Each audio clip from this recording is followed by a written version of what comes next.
Good evening, I'm Katerina Georgieva. This is CBC Windsor News. Thanks for joining us. We begin with a green light for another election for the city's West End. Chris Ensing has our top story. People on the West End of Windsor will get to vote in their next councillor. City Council decided to move forward with a by-election at a cost of about $200,000, which they say is the price for democracy. Ward 2 will be without a representative until the election, after Fabio Costante resigned to run the Community Housing Corporation. There were two options to fill the seat: run a by-election or appoint someone in the role. Sam Romano was the runner-up to Costante in 2022 with 326 total votes. He asked council to appoint him to the seat. Well, I mean, the councils are all busy. They've been saying for years that these positions are full-time. Right? I mean, we've all heard that, right? They're full-time, they're full-time.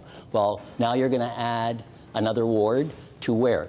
To Mr. Agostino, to Fred, to Joanne Geniak, to whoever. Like, who's going to pick up the slack is my concern. City Councillor Gary Kashak also thought appointing someone was the way to go. I really think a public notice and advertising process where people could apply to City Council, apply to administration, we could vet those applications and those notices and look at their resumes and determine that we can do that for 1 year. But council decided to hand the decision over to voters, just like they've done every time there was a vacant seat by surprise over the last 40 years.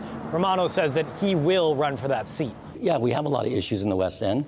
There's a lot of good things happening, you know, university, 80 Knox. However, you still have some issues regarding all those aborted houses on the West End. Anyone else looking to run can start the nomination process next week. It ends in September. People will mark their ballots in Ward 2, October 27th. Chris Ensing, CBC News, Windsor. And we are back in Chatham-Kent tonight. Today was the deadline for those living in tents by the Thames River to move out. I'm Dawson Chen, standing near Rotary Park on the Thames River in downtown Chatham. Behind me are the remnants of a tent city, what was once the largest homeless encampment in the region. Today was the deadline for occupants of the park to clear out by municipal order. The park has been occupied by tents for the past year. At its height, the encampment had as many as 50 people. This morning, that number was down to about a dozen. Chatham-Kent police officers accompanied social workers to speak with the remaining residents. Renee Genioli, executive director of the homeless outreach organization Reach Out Chatham-Kent, said people were complying and most left the park last week. She's hopeful no further enforcement action will be necessary. Well, it's just very stressful. It's very traumatic for people who are kind of already living day to day, sort of in survival mode. So it can become very traumatic. And like most of us as well, moving is one of the biggest stressors in our lives. So asking people who's, you know, sometimes have a hard time getting settled somewhere to have to pick up and sometimes very meager belongings and move them to another location, it's a traumatic event for them. According to the municipality, the evacuation order was necessary because of federally mandated construction. Work will take place later this summer to address shoreline erosion on the Thames River. Barry Fraser of the Chatham-Kent Rotary Club said the community has been compassionate, but he's looking forward to the park eventually being restored for general public use. The Rotary Club would like to get on with back to the improvements in partnership with the municipality to return the park to where it has been for decades, actually. As for where the homeless individuals have moved, one of the places is the municipal lot of the Chatham-Kent Public Utilities Commission. Kim Crew, Director of Housing Operations with the municipality of Chatham-Kent, says displaced individuals were provided options, but their situation is just a symptom of a larger housing crisis. We in Chatham-Kent don't have enough affordable housing. We don't have any supportive housing, and we are lacking funding from our provincial and federal governments. Our municipality has really stepped up in a big way to help this population, as have other municipalities across the province and the country, but we recognize that municipalities can't afford to fix this crisis on their own. So until that happens, until we get further investment, municipalities are having to do the best they can with the limited resources they have. It's not clear how long these tents will be allowed to stay here. Chatham-Kent resident Billy Jo Humphrey isn't happy about it. She's worried about the safety of her elderly mother, who lives in an apartment building next door. It's scaring me because my mom's 76 years old with Alzheimer's. She can let anybody in that building, and she doesn't know not to. It's either here or some other place. And it's here they're affecting people that are seniors. The encampment, once again, the municipality does not pick encampment locations, and so folks chose to shelter here. We tried our best to mitigate concerns from the neighbors. We'll continue to do the same if there's a larger population in an encampment at a different location. The construction at Rotary Park is expected to take the rest of the summer, lapse through the winter, and finish next spring. Will the tents be allowed to set up again when the park reopens?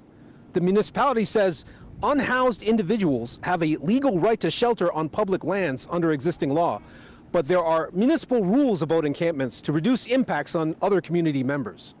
Dawson Chen, CBC News, Chatham-Kent.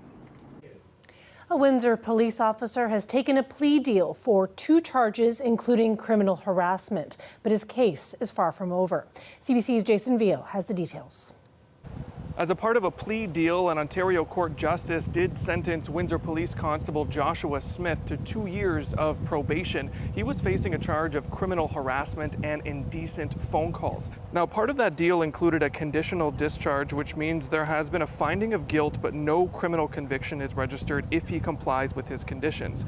In an agreed statement of facts previously reported in court, Smith had phoned a woman repeatedly over a 2-week period, each time not saying anything, but moaning and breathing heavily. This dates back to September of 2023. The victim also worked at Windsor Police. On Monday, a Police Services Act hearing was briefly held and pushed over to next month. These hearings will determine what, if any, internal discipline Smith will face as an officer for these offenses. In a completely separate case, Smith was charged again in May of this year with uttering threats. His next court appearance is in September for that matter, and he has been suspended with pay here at Windsor Police since September of 2023 when he was charged. Last year, his annual salary was more than $125,000. Jason Vio, CBC News, Windsor. A Windsor family is alarmed after being denied internet service by a local provider. They say they've been blacklisted. Pratish Thayal explains how this happened and how the company is responding now. The whole thing is sad. Doesn't say anything nice about big business. That's how Kathy Daly describes her experience trying to get an internet connection from a local company. She says their household is blacklisted by local provider MNSI because of a phone call her husband had with the company years ago. The catch? Don Daly is living with Alzheimer's disease, has been for years, and doesn't remember the call. It seems very discriminatory. The company told the Daly family they were denied service because of a phone confrontation Don had with one of their representatives. But the family says Don has been hard of hearing and getting confused for more than a decade. Don Stepson says he has explained his father's condition to MNSI, but they are holding firm on refusing service. But they don't have a recording of that years-old phone call. The only reason they gave was there was some kind of verbal confrontation years ago with my stepfather. They didn't care. Yeah. They didn't care who they were denying service to, that they were denying service to an 88-year-old man with dementia. What did Don possibly say about anything that would be so bad as to deny service? It just does not make sense in my mind. Don worked at CBC Windsor from the mid-1960s until 1990 as a sports broadcaster. Kathy says everyone knows him to be a mild-mannered person.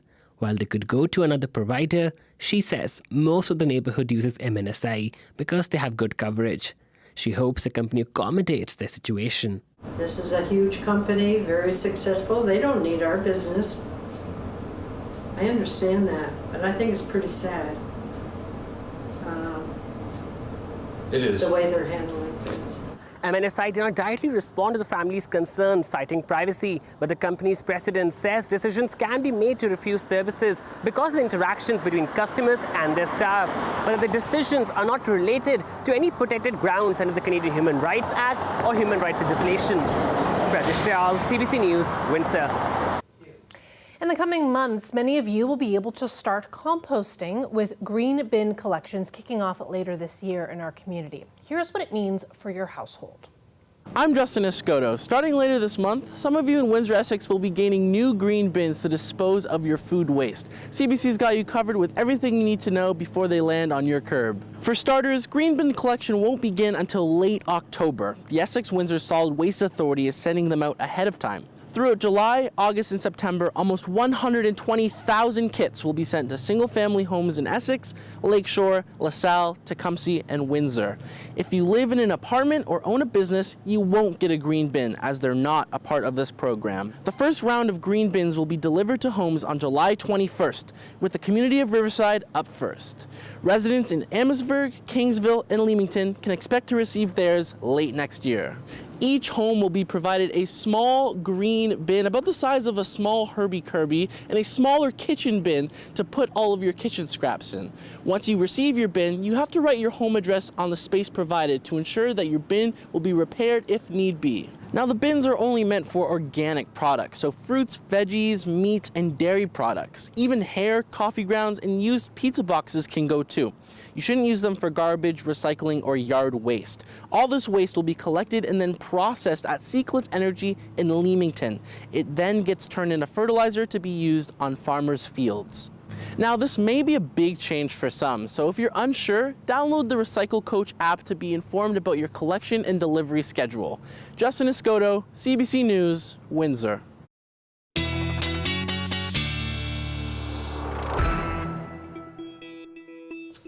Colette Kennedy is with us now for our first look at weather. And Colette, we've got both heat issues and air quality issues to contend with today. Yeah, that's exactly it, Katerina. You know, you've heard the expression, it's not the heat, it's the humidity. Well, how about if it's the heat, it's the humidity, it's the haziness, it's the smokiness, it's all of it together that we're looking at. Of course, from the wildfires in the prairies in northwestern Ontario, and weather system kind of pushing it in and the wind direction and bringing it down towards the lower Great Lakes. So we do have the air quality statement that is in place where you really need to take it easy and limit time outdoors, especially those with vulnerabilities.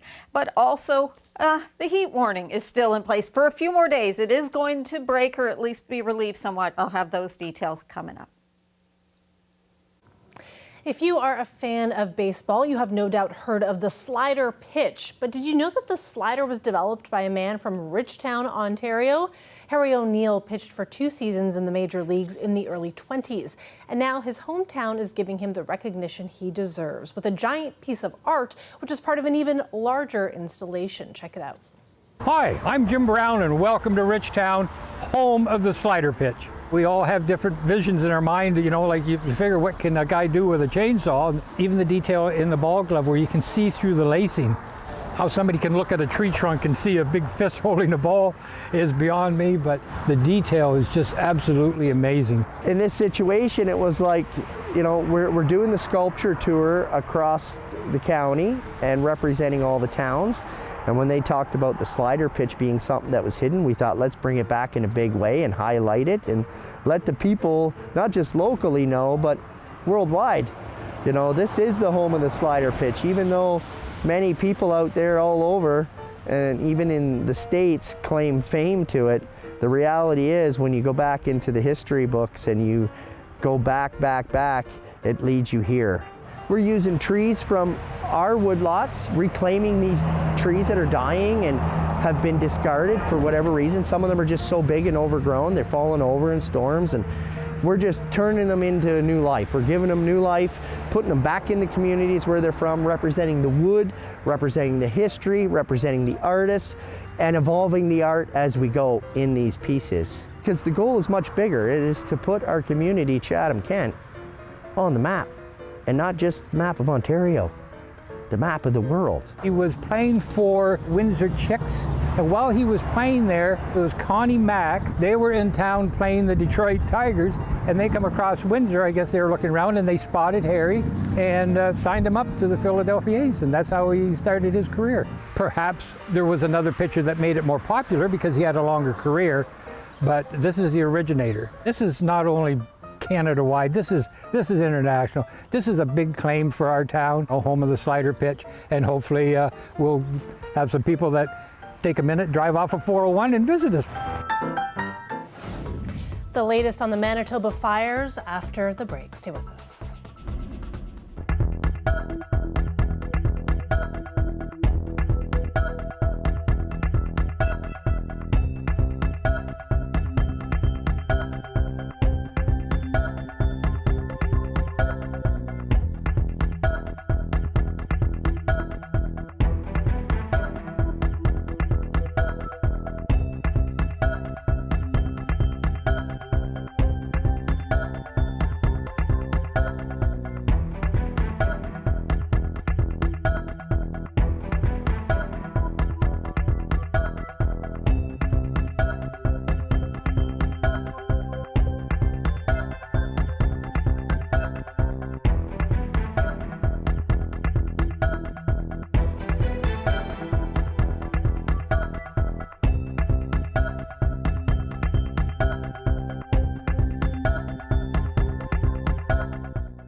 Welcome back. More than 120 wildfires are actively burning in Manitoba right now, forcing thousands to evacuate from 8 communities. Residents of 3 First Nations in the province's Island Lake region have had to leave their homes to escape the flames. Karen Pauls has more.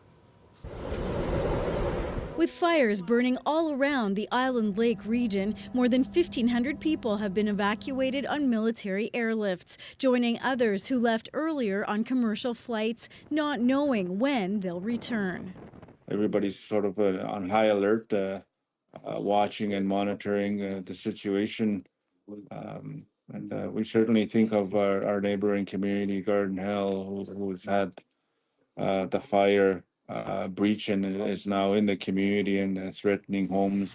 Garden Hill is one of 2 First Nations in the area with an airport. Neighboring communities have been sending residents there by boat. My concern is the access points of leaving, because we don't have an airport here. We either have to go to Garden Hill or St. Trees to catch a plane. So what happens if it's too smoky? Like how do we planes can't land? The province says it's put more resources on the ground to protect communities and infrastructure.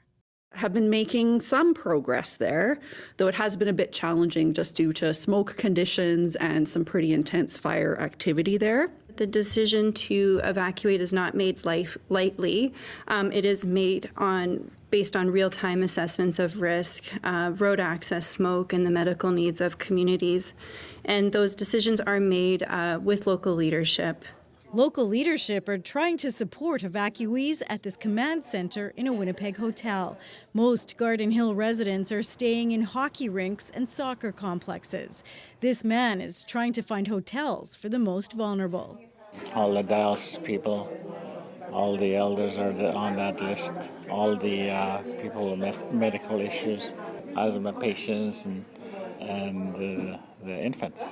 All told, 12,000 Manitobans have been forced from their homes in a wildfire season that has already burned more than 2% of the province's land.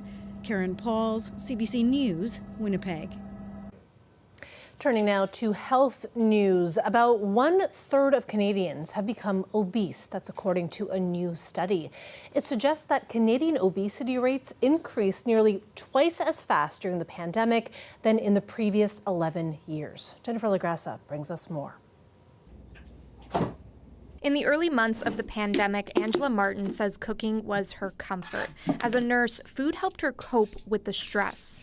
Social supports were away. You couldn't go to the gym, like where my social life was. So just didn't have anywhere to go or anything to do. And so it just kind of piled on slowly but surely.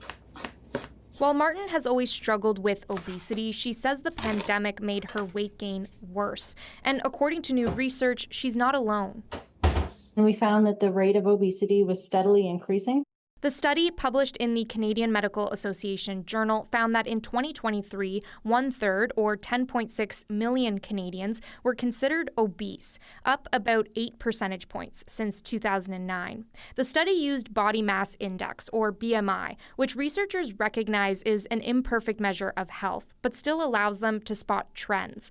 They found that during the pandemic, the rate of obesity nearly doubled. Many different reasons have been hypothesized for this, such as increased sedentary behavior. Another main reason might be factors associated with mental health. One expert who works with people struggling with obesity says isolation likely played a role. People who are living with depression, their depression may have got even worse, and that's where we saw people having an increase in their weight. The research also found that since 2009, obesity increased the most in young adults, and that more women became severely obese. With the more severe rates of obesity, we're going to see more of the complications. So the complications end up being type 2 diabetes, osteoarthritis, coronary artery disease. Since this data was collected, popular weight loss drugs have become more available in Canada, raising questions about whether that will impact the obesity rate. Jennifer Lagrassa, CBC News, Toronto. After the break, Colette Kennedy will join us to tell us more about how long that heat is going to stick around, as well as that air quality watch. What do you need to know? Stay with us.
Colette Kennedy is back now for more on weather.